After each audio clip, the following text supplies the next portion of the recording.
はい、なので非常に頑丈なアームがこうで、ちょっと上から見るとこんな感じになってます。本当に動く。そしてタンクが満タンになりました。離陸する時です。はい、こんにちは、パピガニです。いよいよ佳境になってきたんですけれども、今回は認証の中のこの給水装置許可をやっていきたいと思います。給水装置許可になると左側にですね、訓練があるんですけども、この訓練はちょっと省略します。特にですね、今回扱う航空機は非常に特殊な航空機になっていまして、エアトラクター社の AT802、通称というか、ニックネームがですね、ファイヤーボスというふうに言われてます。で、このファイヤーボス AT802 はですね、消火活動用と農業用、農薬とかですね、肥料散布用、それと軍用にも使われるらしいです。なので、操縦席は1個だけでですね、客室とか荷物を載せるところはありません。とにかく特殊な作業用の航空機というふうになると思います。まずですね、訓練開始するんですけれども、訓練を開始するとゲーム上のね、やり方の解説があります。で、その解説が終わった後に、まずこの航空機の構造とパネル関係のスイッチの使い方ですね、そういったことを解説していきたいと思います。それでは開始ボタンをまず押しますね。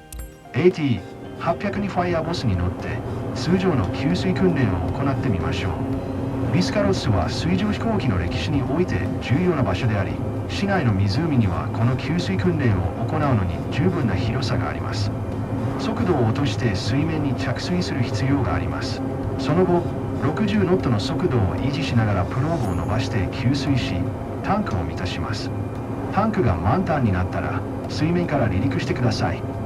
はい、ということで解説が終わったんで、一回ここでポーズします。まず航空機自体のですね、構造を説明していきます。ドローンカメラに切り替えてます。給水して排水するということなんですけども、どこから給水するかっていうのをまず解説していきますね。給水する場所はですね、このフロトっていうふうに言われている船状になったところですね。この下にあります。この銀色のパイプがプローブもしくはスクープというふうに言われているものですね。はい、このパイプ状になったものがここを軸にしてですね、下に降りるような仕組みになっています。で、下に向いたら前から来た水がこのパイプの中に入り込んで上に上がっていくと。で、ポンプを使うのではなくて、水面を移動している時の水圧によって上に上げるので、それで60ノット以上のスピードを保ってくださいというふうに指示があるわけですね。で、とにかくこのパイプ部分が水面の下になっている必要があります。で、このパイプはどこにつながっているかというと、このモデルの中ではパイプのモデルは作られていないんですけども、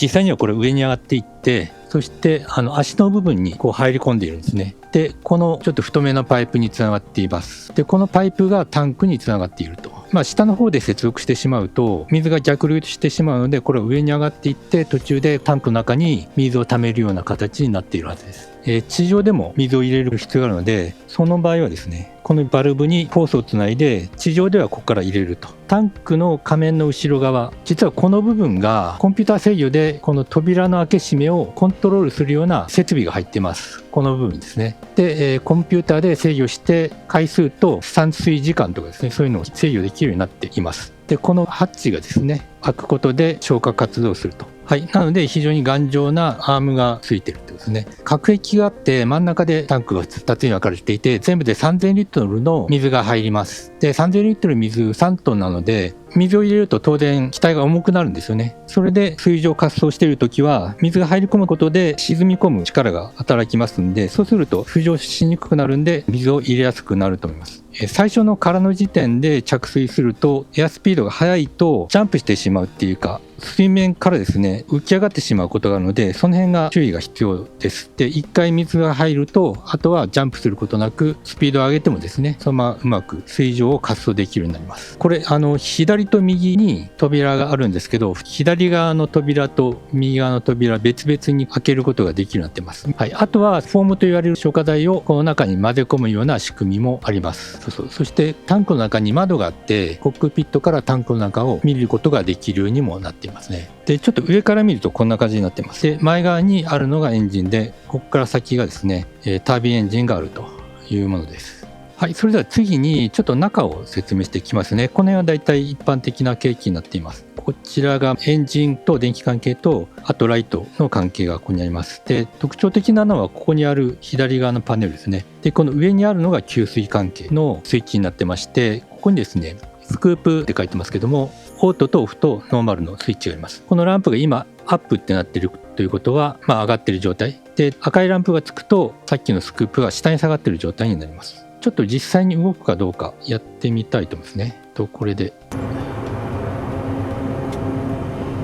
はい、今下に下がったので、下がってますね。本当に動くんだ。こういうふうに下に下がるんですね。さっきここの部分が上に上がっていたのが下に下がって、ここから給水すると。はい。で、スイッチがノーマルの場合は手動です。上げ下げができますと。で、オートにすると何が違うかっていうと、ここにですね、フリートゥーって書いてますけども、ここでガロン数を指定できます。で、この数値になったら、給水を止めると、そういうオート自動っていうんですね。で、この下にある FRDS っていうのがあるんですけども、これがコンピューター制御でハッチを開閉させるためのインターフェースですね。で、ここでいろいろ設定して、例えばその1回に放水する量を決めたりとか、1回目で半分放水して2回目で半分放水するという、そういう指定ができるようになります。その実際放水するか否かっていう、あるいはその給水するしないっていうのはどこで操作するかっていうと、この操縦桿のこの赤いボタンが Fire って書いてあるんですけども、これが放水するためのボタンです。で、スペアっていうのは予備のスイッチですね。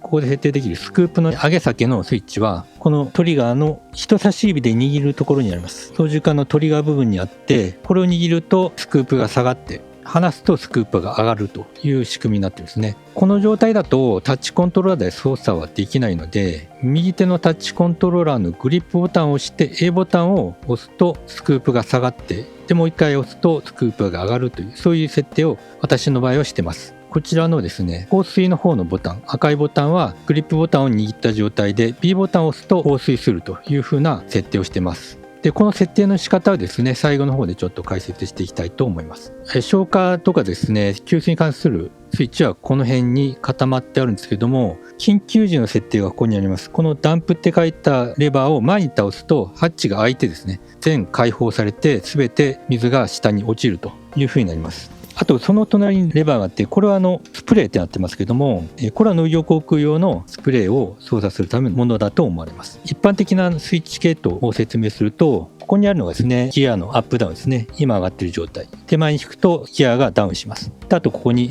燃料のオンオフですね。ここにあるのがウォーターラダー。で、これがスロットル、プロペラ速度のレバー。そして赤いのがミクスチャーですね。トリム関係があって、で、その下に赤いレバーがあるのが、これが FCU オーバーライドって書いてますけども、フュエルコントロールユニットですね。燃料がね、供給過多にならないように制御してるんですけども、それをバイパスして、燃料を過量に噴出してですね、それで推進力を一気に入れることができるという、アフターバーナー的なレバーになります。で、重たいとなかなか浮上できない、推力がないと浮上できないような場合に、このレバーを使って一気に推進力を得て浮上に移動するというもののようです。はい、あと右側にですね、コミュニケーション関係のパネルがあって、通信関係ですね。あと EFB がここにあります。で、以上で大体説明は終わったので、実際の操作に入っていきたいと思います。はい、今、スクープをね、上に上げた状態にしてます。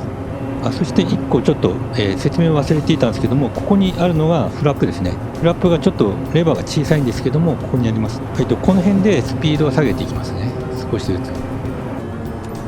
速度を落とし始めてください。60ノット前後で給水を開始できます。はい、コマンドがなくなった。60ノットに減速すると、フラップで展開するですね。ちょっと待ってくださいね。これ、ミッションステップが見なくなっちゃっ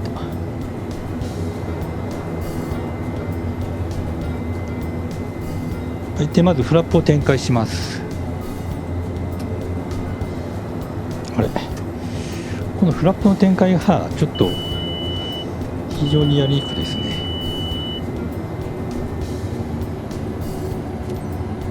で、フラップを展開した状態で最後までやる必要があります。やるが必要だったのは、そのフラップを上げない状態にするです。で、今着水しますね。60ノットで着水していきます。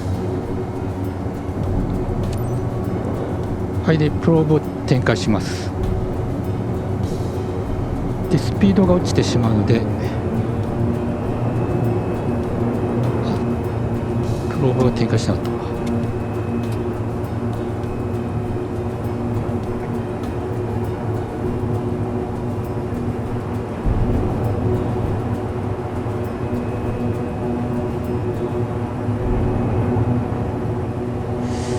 ちょっとジャンプしてしまう状態になると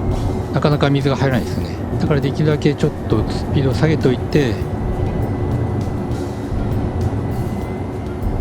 あら、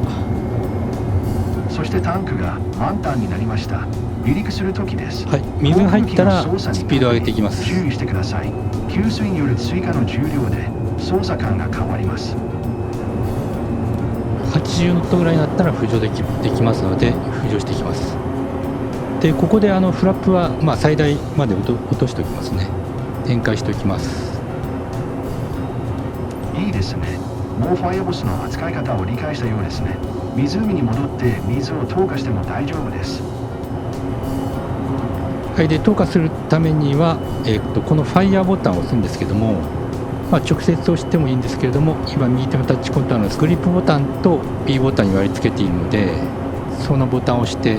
放水を開始しますね。今度ですね、ボタンが下がるのでボタンを押したということが分かります。ちょっと見てみましょう。はい、今ボタンが下がって水がどんどん減っています。でこれで放水が完了ですね。で放水してしまうと、急に浮上してしまうのです。いくつか飛行の側面を微調整すればさらに良い結果を出せたかもしれませんが、それでも素晴らしいパフォーマンスでした。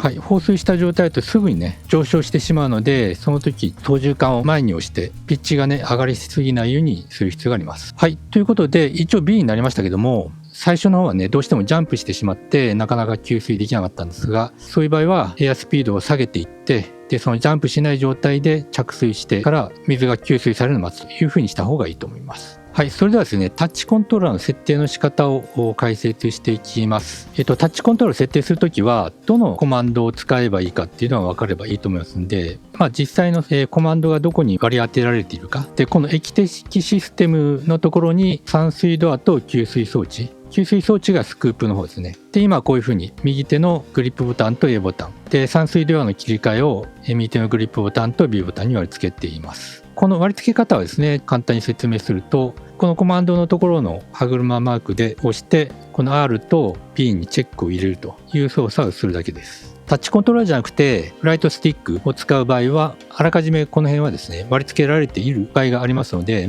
その場合はデフォルトの設定でやるっていうのがいいと思いますね。はい。ということで、今回は給水装置許可っていうのをできました。で、これはですね、実際にその消火活動をミッションでやるための前提条件になってるんですけども、消火活動がですね、結構難しいです。空中消火、なかなか難しいので、実際何回かやってみて、それでやり方についてもまた改めて解説していきたいと思いますので、よろしくお願いします。この動画面白いためになったと思った方は、いいねボタン、そして引き続き航空機のね、行動とかそういったものを知っていきたい方は、ぜひともチャンネル登録もよろしくお願いします。それでは、Good day。Papadani VR 614, leaving my channel space, push subscribe button is approved.